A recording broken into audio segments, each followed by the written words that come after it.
You don't talk about how tired you are anymore. Not the kind of tired sleep can fix. The kind that sits deeper. The kind that comes from always pushing yourself to keep going even when you feel empty.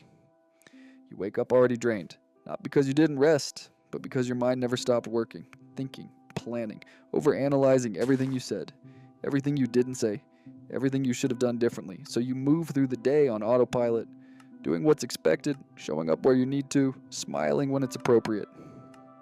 And nobody notices anything wrong because you're still functioning, still replying, still doing enough to not raise concern. But inside, you feel disconnected from yourself, like you're surviving instead of living. You don't feel excited the way you used to. Things that once mattered feel distant now. Not because you don't care, but because you're exhausted from caring so much for so long. You've been strong for a while, longer than people realize, longer than you ever planned to be. You held things together when you were falling apart. You kept going when stopping felt impossible. And now, your body is asking for rest in the only way it knows how. Through heaviness, through numbness, through that quiet feeling that something isn't right. But listen, this doesn't mean you're weak. It doesn't mean you're lazy. It doesn't mean you're failing. It means you've been carrying too much without putting it down. You weren't meant to be strong all the time.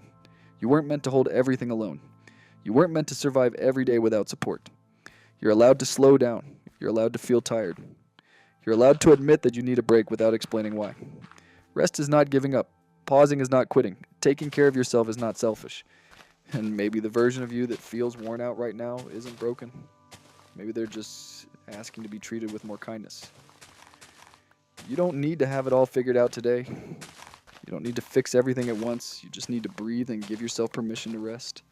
Because even when you feel drained, even when you feel lost, even when you feel like you're barely holding on, you're still here. And that matters more than you think.